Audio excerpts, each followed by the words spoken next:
The first question is, what are the major sources and liabilities of commercial banks?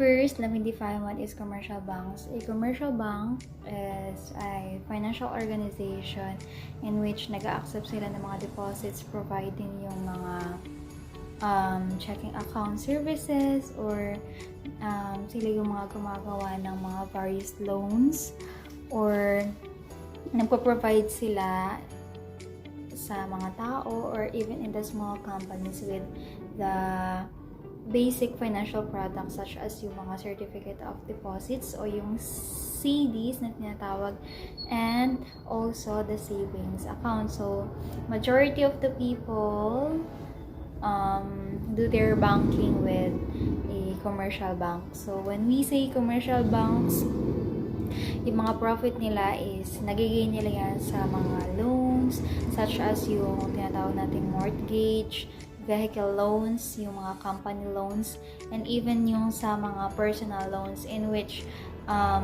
from that, yung interest na nakukuha nila doon sa mga loans na yon is nagiging nila as profit. So usually commercial banks is kumukuha sila ng pera or nagkakagain sila ng pera na magagamit nila sa kanilang operational process is nagagaling doon sa mga dinadeposit ng mga customers, in which or in returns of that, yung pag-deposit ng mga customer is ina-allow nila yung mga customer na yon to make or to offer such loans. Next is the liabilities of commercial banks. There are 3 liabilities of commercial banks. First is the capital and reserves. Second is the deposits. Third is the with borrowings.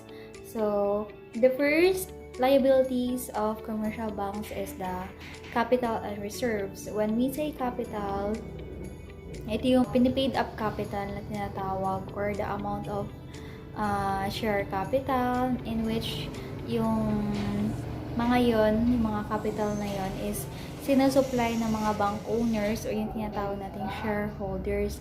So kapag sinabi namang reserves, ito yung mga retained earnings or yung mga undistributed profits ng commercial banks, na in which yun yung mga profits na na-earn nila over the course of their operations. So the second liability of commercial bank is the deposits.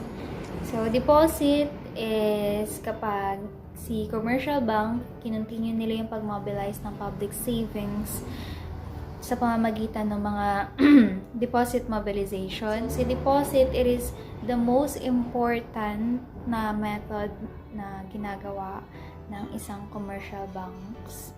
Next, liability of a commercial bank is yung borrowing. So, yung ating mga commercial bank, they borrow money na ginagamit nila sa kanilang operations, not just from the customer, but also from the tinatawag nating RBI, yung IDBI, and yung mga NABARD or NABARD.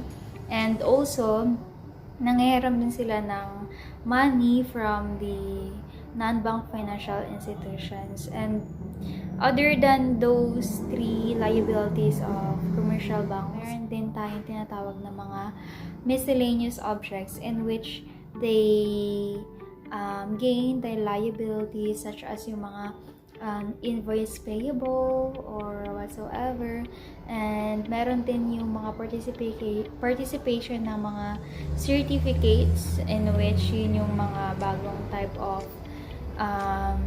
issuing bank liability natin. The second question, what are the different risks faced by the commercial banks?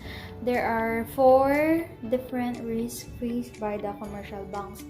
First is the credit risk, operational risk, market risk, and the liquidity risk. When we say credit risk sa under commercial banks, it is the most major credit risk natin. Kapag si borrower or yung mga counterparties natin is nag-fail sila na ma-meet yung ating contractual obligations, Usually, yung mga risk na yon is tinatawag natin yung default.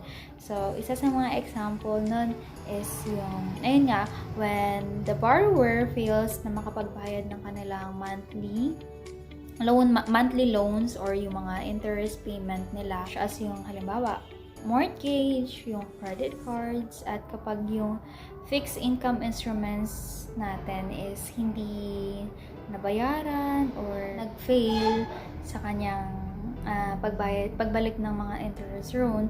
So, those instances will be susceptible to default or tinatawag nating default. So, the second risk faced by the commercial banks is the operational risk. So, the operational risk, it is loss resulting to errors or yung interruptions or even the damages na kinokos sa ating mga commercial banks by those employees or even sa system or during the process of their transactions. Yun yung tinatawag nating operational risk. One of the example is that kapag halimbawa sumobra ng 50 pesos or any amount na bigay si ating bank teller sa mga customer natin.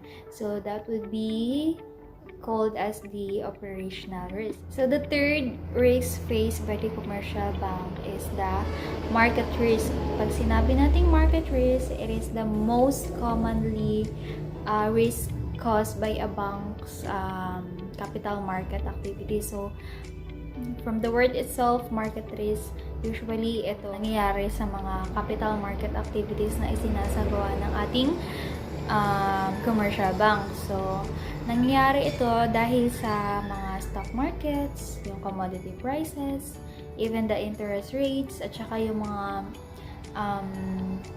credits, yun yung mga tinatawag nating unpredictable market risk. So, one of the example is yung ating supply and demand movement. Since si supply and demand is unpredictable, so hindi natin alam kung tataas ba or bababa ang supply and demand by the next day, by the next month, or whenever. Yung mga supply and demand na movement natin is very difficult to foresee. So, that's why meron tayong changes in commodity pricing na nagre-result sa diversification ng mga investment o nagre-result sa critical na pag-reduce ng mga market risk. The last risk faced by the commercial bank is what we call liquidity risk. So, si liquidity risk, yun yung ability ng ating mga bangko na makapag-access sila ng funds in order to meet yung kanilang mga funding obligations. So, si bangko, si commercial banks, they allow yung ating mga consumers or yung mga ating customers na makapag-withdraw sa kanilang mga deposits na mga pera. That's one of the obligations of the commercial banks. And one of the example of the liquidity risk is yung ating asset liability na duration. Minsan nagkakaroon ng mismanagement that would lead to financial issues. It has happened when a bank has too many short-term liabilities. So that will be called as liquidity risk.